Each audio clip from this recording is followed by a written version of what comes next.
Derek Ross, a young explorer from Chicago, had always been fascinated by ancient animals. His grandfather, an archaeologist, often told him stories about saber-toothed tigers. Derek loved listening to these stories, imagining what it would be like to see one in real life. When he was a child, he would sit for hours while his grandfather described these giant cats. His grandfather told him how they roamed the earth thousands of years ago, hunting in the cold lands. He explained how they were fierce hunters with sharp teeth that could take down large animals. Derek would close his eyes and picture them running through snowy forests, chasing their prey. He wished he could go back in time and see them with his own eyes. As he grew older, his fascination did not fade. While his friends talked about sports or video games, Derek spent his time reading about prehistoric creatures. He visited museums, staring at the skeletons of saber-toothed tigers, wondering what it would feel like to stand in front of a real one.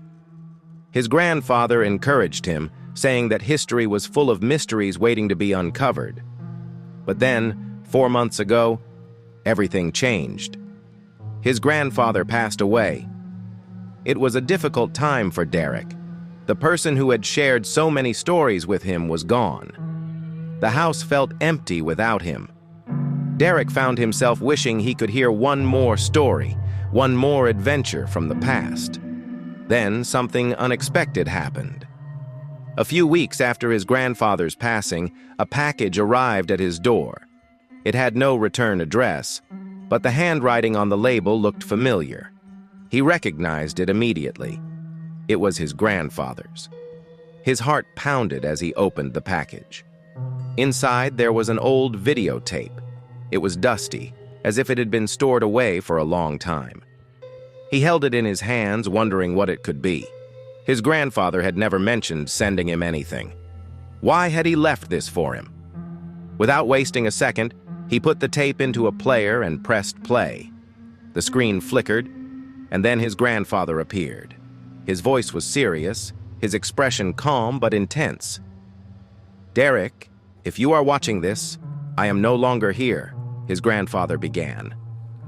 Derek leaned closer. He had never seen his grandfather speak in such a tone before. "There is something important you need to know," the voice continued. "For many years, scientists have been working on something incredible, something the world is not ready for." Derek's eyes widened. His grandfather was not the kind of person to exaggerate. Whatever he was about to say had to be important. "There is a research station in Siberia," the tape went on, "and inside that station something unbelievable has happened. Scientists have successfully recreated a saber-toothed tiger." Derek sat frozen. He could hardly believe what he heard. A saber-toothed tiger? Alive? It sounded impossible.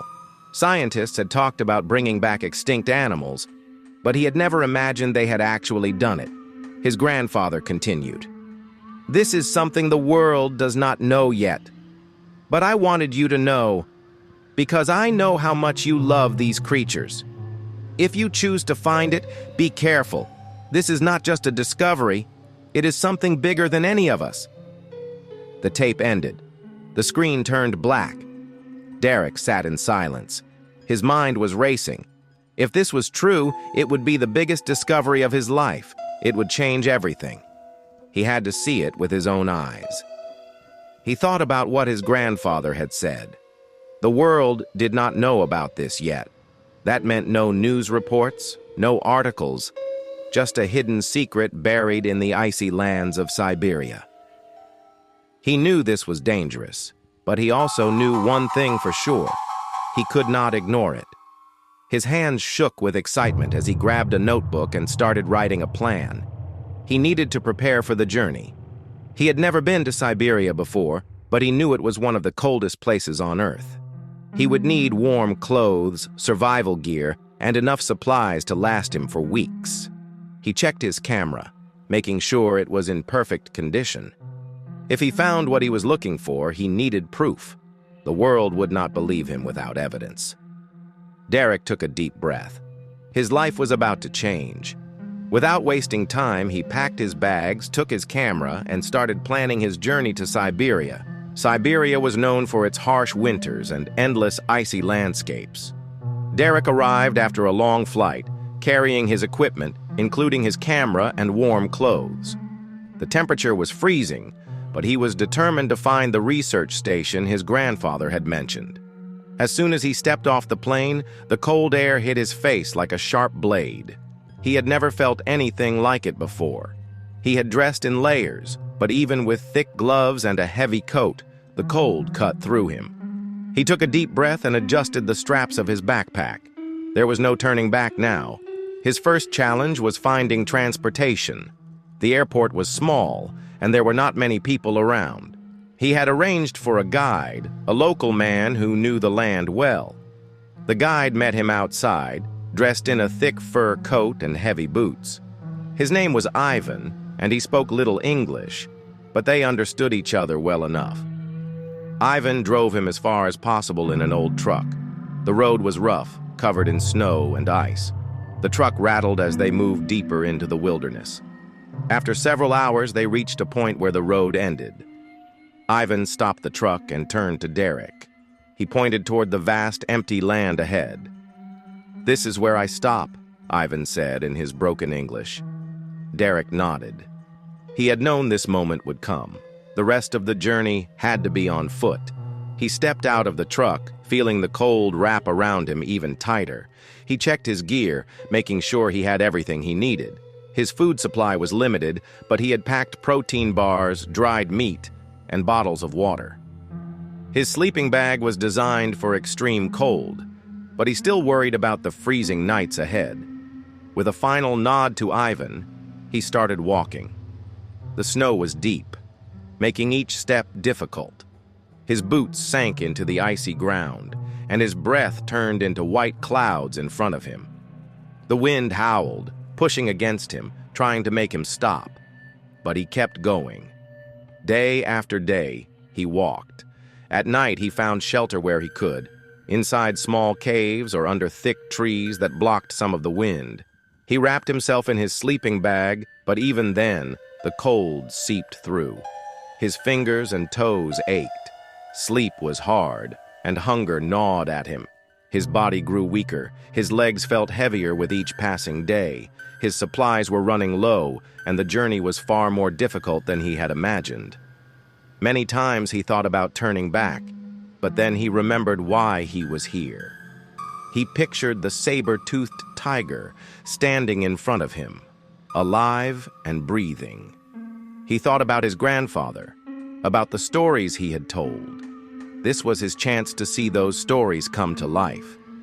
He could not quit now. So he pushed forward. The days blurred together.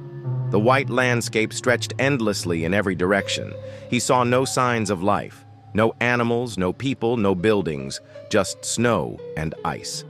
After 40 days in the cold, he started to lose hope. His feet dragged. His hands were numb. His stomach was empty. He felt like a ghost wandering through a frozen world. But on the 41st day, something changed. In the distance, he saw a large building covered in snow. His heart started racing. Had he finally found it? Derek slowly approached the building. It looked abandoned. The windows were broken, and there were no signs of life. Snow had piled up against the walls, and the roof looked damaged. The place had been left untouched for a long time. His heart pounded. This had to be the research station his grandfather mentioned, but something felt wrong. There were no footprints in the snow, no paths leading to the entrance. It was as if no one had been here for years. He hesitated for a moment, but then decided to go inside. Pushing the door open, he stepped in. The heavy door creaked loudly, echoing through the empty halls. The air was cold and stale. Dust floated in the dim light. The place was silent except for the faint sound of wind whistling through broken windows. Derek pulled his coat tighter around him. The temperature inside was just as freezing as outside. He reached for his flashlight and turned it on. A beam of light cut through the darkness. The walls were covered in frost. Some old papers and broken equipment lay scattered across the floor. As the light hit the walls, he saw something that made his stomach drop. A warning was painted in red. "Escape before it's too late." His hands started shaking. The words were smeared as if someone had written them in a hurry. He stepped closer, examining the writing. It was not just red paint. It looked like dried blood. His breathing became heavy. What did this mean? Who had written it? Was there someone still inside? Or was it something else? He looked around, scanning the dark hallways. The building was huge. There were doors leading to different rooms, but most were either locked or blocked with fallen debris. He took a step forward, his boots crunching against the icy floor. The deeper he moved inside, the worse the feeling in his stomach grew. It felt like he was being watched. Every shadow seemed to move when he turned his head. His flashlight flickered for a moment, making him pause. He quickly hit it, and the light became steady again. He reached a large hallway. Old computer monitors were knocked over, their screens shattered. Papers were scattered everywhere, showing research notes, DNA samples, and diagrams of animal skeletons. He picked up one of the papers. It showed the image of a saber-toothed tiger. Below it, there were notes scribbled in the margins.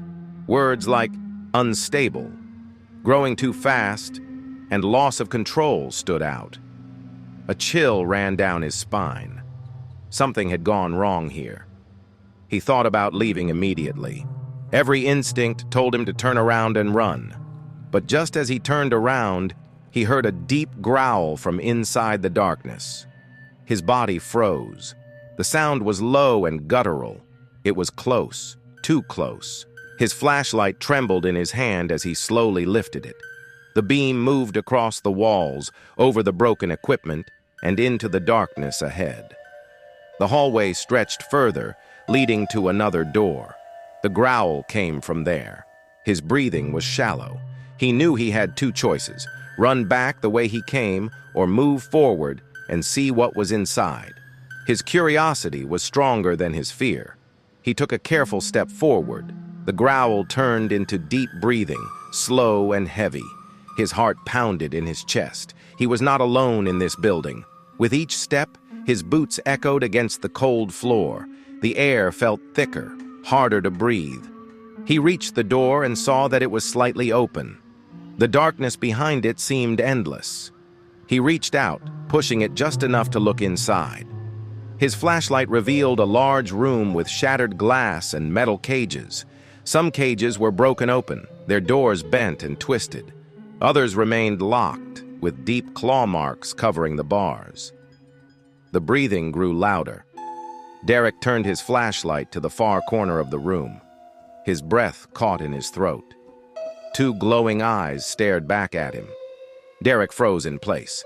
The growl was followed by heavy breathing. He pointed his flashlight in the direction of the sound. Then he saw it. A massive saber-toothed tiger stood before him. Its long, sharp teeth glistened in the dim light.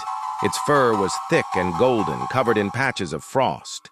Its muscles were large and strong, moving smoothly as it breathed. Its eyes locked onto him, glowing like burning embers. The creature looked strong, powerful, and very much alive. Derek couldn't believe what he was seeing. His heart pounded in his chest. He had dreamed of this moment since he was a child. But now, standing face to face with the beast, he felt pure terror. He reached for his iPhone 18 and quickly started recording. His hands shook, but he kept the camera steady. He had proof. The world needed to see this. No one would believe him without it. But he also needed to get out, fast. The tiger let out a loud roar. It echoed through the empty building, shaking the walls. Dust fell from the ceiling. The sound was deafening, unlike anything Derek had ever heard before. His entire body trembled. The tiger took a step forward, its massive paws crunched against the icy floor. Each step was slow, steady, and full of power. Derek took a step back. His mind raced. There was no way he could outrun this beast. He had no weapon, no protection. The tiger moved closer. Its breath was hot, turning into mist in the cold air. Derek had no idea how to escape, but he knew that he had seconds to act. He held up his phone, capturing everything. The tiger was getting closer. Its eyes never left him. Its heavy breathing filled the room. He could feel its warm breath. A mix of fear and adrenaline rushed through his body. His mind raced, searching for a way out. Suddenly, the ground beneath him creaked. His heart skipped a beat. The floor was weak. If he moved the wrong way, he could fall, but if he stayed, the tiger would reach him. He took a slow step back. The wood groaned under his weight. The tiger growled, lowering its body as if ready to pounce. Derek looked at his phone screen. The recording was still running. His fingers trembled as he held it. If anything happened to him, at least people would know the truth. The tiger roared again, louder this time. The walls shook. Dust filled the air. Then the screen went black.